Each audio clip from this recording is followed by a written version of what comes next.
Assalamu alaikum, dear students. Welcome back for the remaining portion of our lesson that we were discussing last week. It is Muslim civilizations. You can reach this lesson in your Printers Hall World History Student Book, page number 33, part 3, lesson number 4. We have already discussed the objective that you must be able to know about the birth of Islam, the spread of Islam, and how the Islamic civilizations spread all over the regions that the Islamic State controlled in the past. So last week we discussed about the golden age of Islam and during the Abbasids rule in Baghdad. We discussed about the spread of Islam during the Rashidin Caliphate. This week we are going to talk about the Muslims in India and the Ottoman Empire and Safavid Empire in Persia.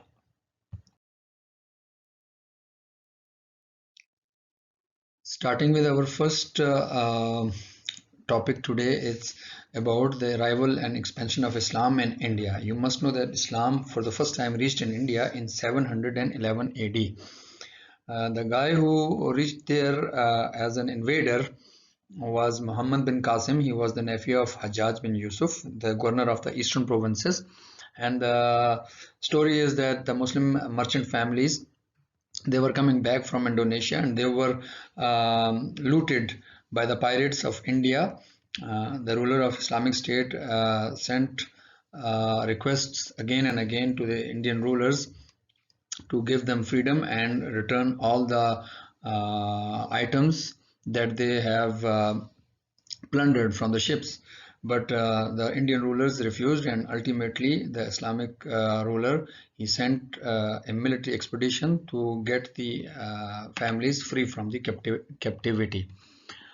So it was 711 AD. For the first time, Islamic invasion took place in India. Then slowly and gradually Muslims expanded in the north and consolidated their control. Modern day Pakistan basically is the point from where they started. It is modern day city of Karachi, which at that time was known as Dibal, and they expanded their control until Multan, which is another important city in modern day Pakistan. So early rule in India under Muslims, it was not the entire continent or entire continental India. It was limited to the northern parts, northwestern parts of the country. Let's move on to the next stage, that how Islam expanded. And the story of the first Islamic empires in India starts around 1000 AD. Before we talk about this point, you must know that although India was known as one big nation or a big territory, but there were small independent kingdoms within India, and they were all autonomous. They had their own rulers, they had their own armies, and they were all kind of independent countries at that time within India. They were not under single ruler. So whenever an invading nation invaded India, it doesn't mean that they ruled all over the country. They invaded smaller kingdoms and ultimately they expanded their rule and consolidated their position. Muslim armies actually, when they started to raid India around 1000 AD, the same was the situation, that India was divided into small kingdoms and they invaded the northern territories, northwestern territories to be precise. So, who were the invaders? They were the Turkish converts from neighboring Afghanistan, and they continued to invade India on a number of occasions. They expanded their territorial control in India while remaining in Afghanistan. For over 150 years, they continued to rule the conquered territories while they were based in modern day Kandahar and Ghazni, which is in Afghanistan today. Then in late 1100s, or you can say early 1200s, one of the greatest ruler of the Muslim history in India, Sultan Shahabuddin Muhammad Ghori, he was the first guy who came to India with the purpose of establishing an empire inside India. He defeated the Hindu armies and established his capital in the modern capital city of Delhi. Then ultimately he returned back to Ghazni, and he gave the control of his Indian empire to his slaves, where they started to rule from 1200 onwards, and they ruled until 1526. That rule is known as Delhi Sultanate, and that was ruled by different dynasties and different times. Usually it is called as Delhi Sultanate, but the number of dynasties that ruled were more than three or four. For example, there were Tughlaq dynasty, there were Khilji dynasty, there was Ghori dynasty, there was Aibak dynasty. All of them, they ruled the country under the banner of Delhi Sultanate. The first dynasty that was known as the successor of Shahabuddin Muhammad Ghori was the Aibak dynasty, which is also known as the slave dynasty, and it ruled from 1206 to 1526.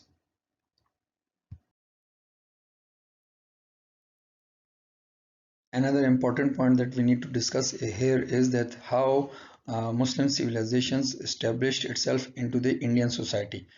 You must know that the invading Muslims, whether they were Turkish speaking invaders from the north, whether they were the Arabic speaking Arabs from the southwest, or the Persian neighbors, when they entered India, they brought with them their own culture, their religion, and the political systems which they implemented into Indian society. As a result, Indian society became a hybrid culture that has adaptations from all the neighboring nations that came into India. So, during the times of Delhi Sultanate, Islam became a dominant religion, although they were in minor numbers, but they were in the ruling elite. Uh, Hindus remain a majority in numbers, but other religions actually that were in Indian subcontinent, they were decline following the arrival of Islam. You must know here that when Muslims captured the territories in India and they expanded their control, all the territories that were captured, they were under the single government. As I told you, when Islam reached India, there were small kingdoms, all of them were independent, although they were all called India. They were all called Hindustan.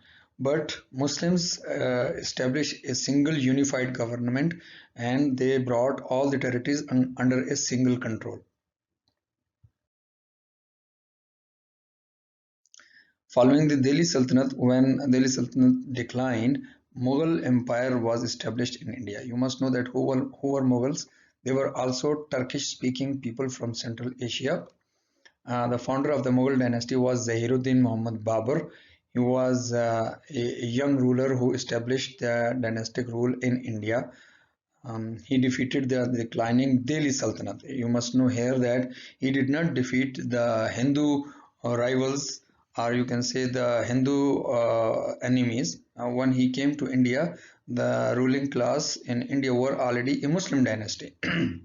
So he defeated Delhi Sultanate to establish his own dynasty, and it was the start of a new era into the Indian history. Mughals, they ruled almost all of India except few parts of the Indian territory in the south, extreme south.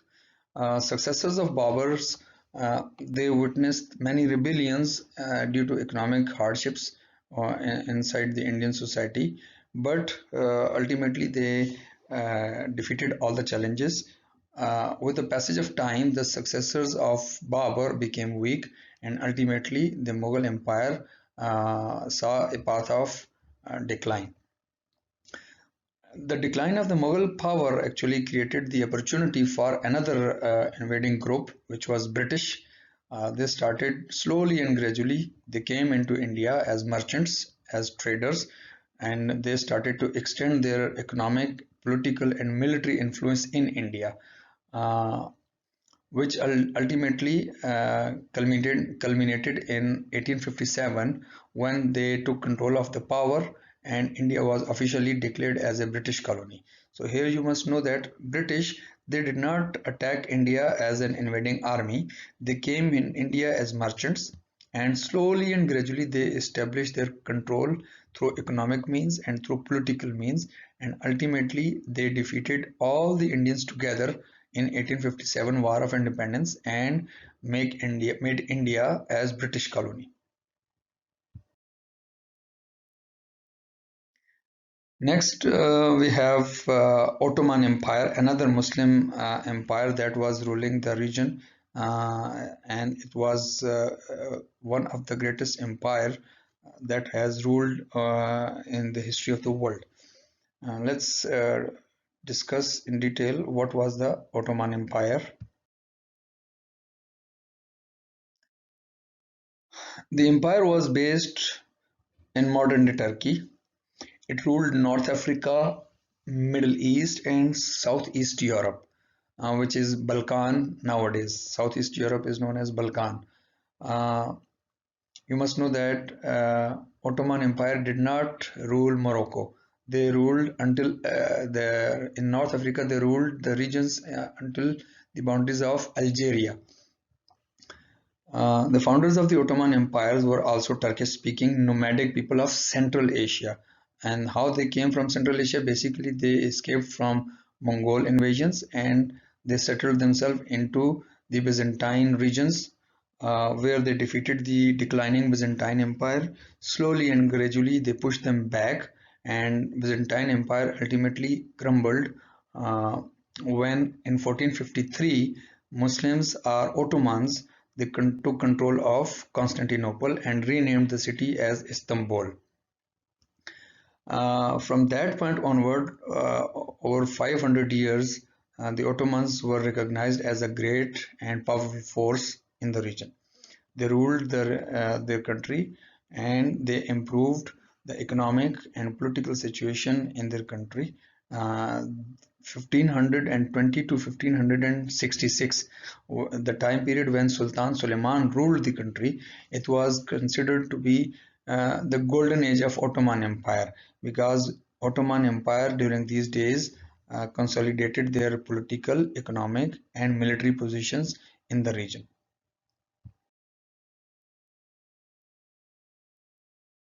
Ottomans, they were great admirers of arts and literature. They blended Arab and Persian models of literature in their Turkish language works of art. They were great admirers of architecture. They built magnificent buildings. You must know that because they belong to the same origin, the Turkish-speaking people of Central Asia. So their architectural designs, they were very much similar to the Mughal architectural designs that were in India. So you can say that the buildings built by Mughals in India and Ottomans in modern day Turkey, they are very much similar in their outlook. Another important empire is Safavid Empire. This was based in modern day Persia. So Safavids were based in Persia, which is modern day Iran. They were also Turkish speaking Muslims, and when they consolidated the rule in Iran, they tried to revive the glory of ancient Persia. You must know that Persia once in the past was one of the greatest nation, and it was a great empire during the times of Zulkarnain. So they wanted to revive the glory, and in their efforts, they improved the arts and literature and architecture of Persia, or you can say modern day Iran. During the Safavid rule, Persia dominated the Silk Road. Actually, the Silk Road is a trade route between China in the east, passing through India and Iran, reaching to the Mediterranean Ocean. So they were on the Silk Road, and their capital became one of the important center of the Silk Road trade route. One of the most important ruler of the Safavid Empire was Shah Abbas. He was one of the greatest ruler who ruled the country from 1588 to 1629. Following his death, the Safavid Empire was on decline, and ultimately it gave its position to another dynasty which was known as Qajar, and they ruled the country until 1925. This is the end of the lesson. I hope it will help you to understand what Muslim civilizations existed in different parts of the world and how they worked out. And if you have any question, you can get back to me in your discussion board. The access code is with you. Thank you very much. Hope to see you soon. Next week, we will come back with a new lesson. Allah Hafiz.